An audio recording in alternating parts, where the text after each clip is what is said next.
Hello, my name is Betty Burlisle. Hello, my name is Betty Burlisle. I would just like to talk about my mental illness. At a very young age, I didn't know what depression was. I was living in an abusive home. And because of all the abuse that I endured, I started to cut on myself to deal with all the pain. But at that time, in 1969, society didn't understand what self-injury was, what cutting was. And everyone around me stigmatized me, labeled me, made me feel less of a person. Today, I look at myself much differently than I did back then. And as long as I allow people to treat me badly, label me, discriminate against me because I am different from others, then I am consenting that it's okay for them to do that. I know what it's like to have depression, to have all this internal pain and nowhere to take it to, nowhere to go with it. It's a very dark place inside of me, but I'm able to now deal with not cutting. But even though I'm not cutting, that label and that stigma on me is still there. It's though I have a sign across my head saying, the cutter, the Kona cutter.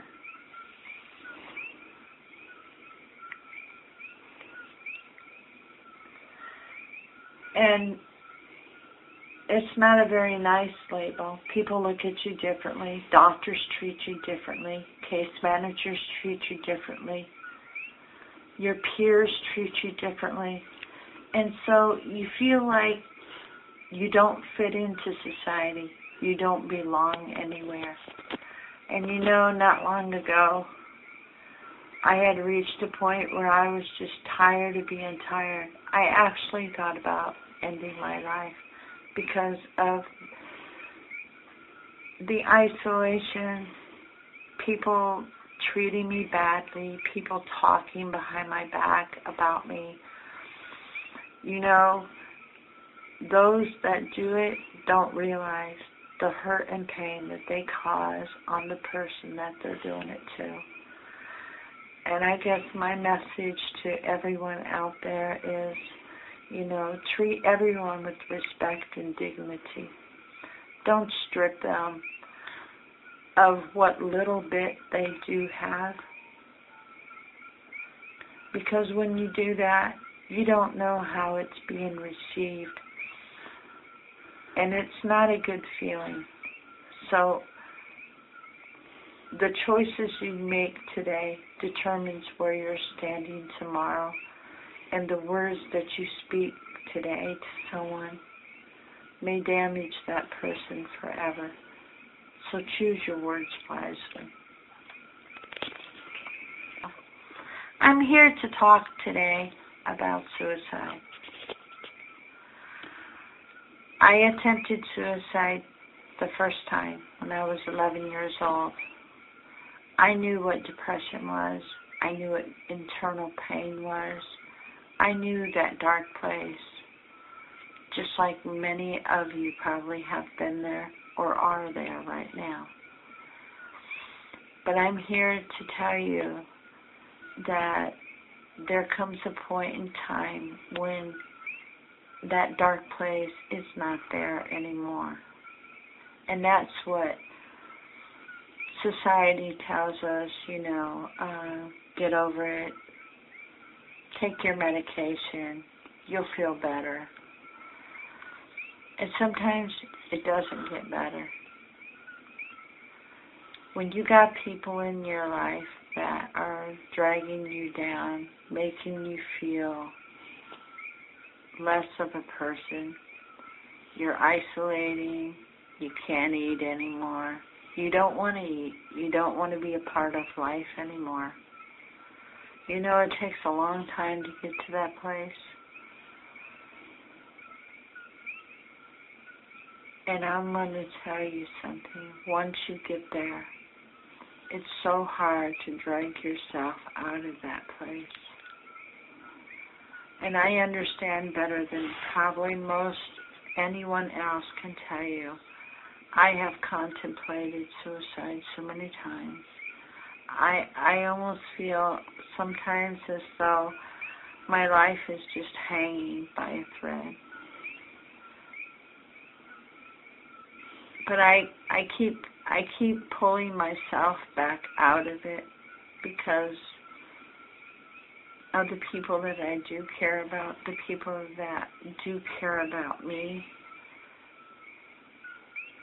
And the one person that really helped me through the most darkest years of my life was my therapist in Santa Cruz, California, Sharon Parker. She showed me that I was worth caring about and my life was worth saving. And she taught me how to look beyond that crap from my childhood. It wasn't very nice. I don't wish the footsteps that I've walked on no one.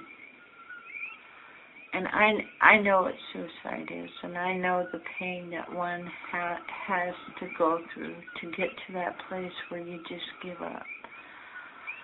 And you know, one of the things that Sharon taught me was every life is worth saving. I used to think about that a lot. I used to think, she must have fallen and bumped her head today.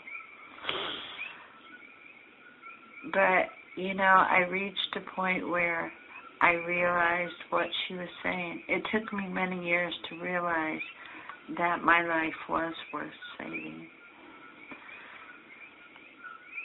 And I thank her for standing beside me through those dark days and teaching me how to live again. You know, it's hard for a person that has not been there to fully understand what it's like to be suicidal, to feel like your life is not worth saving. It's not worth going on. It's not even worth talking to anyone about it. I've lived in a place such intense darkness that I don't even think the most decorated PhD doctor and psychologist could even understand the pain that I have felt. It was that bad. But I was able to pull myself out of it. And after I stepped outside of that place, I realized how many people were really there for me when I really needed them. And because of that,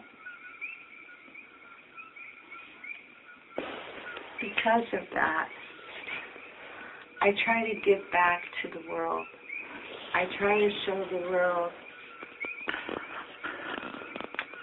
that my life was worth saving. And these dresses here is for little girls that cannot fend for themselves. They're defenseless, just like I was when I was a little girl and I was being hurt. Well, I make these dresses for little girls because I want to give something back to the world.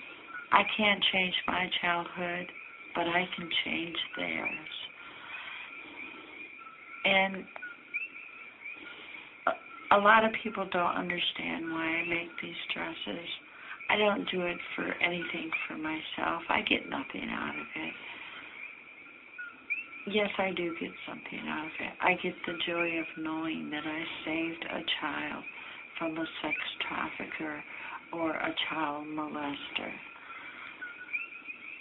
that brings me great joy.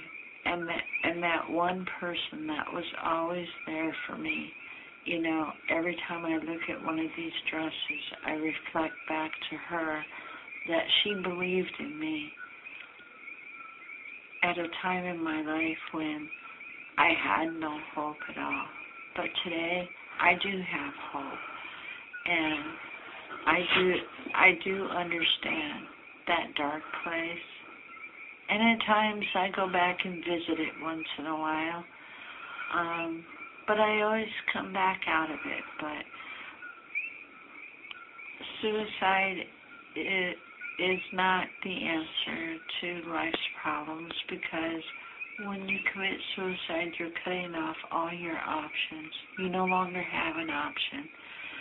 And I'm glad those many times when I felt like I didn't have any more options, that I had the option to pick up the phone or to email the one person in this world that believed in me.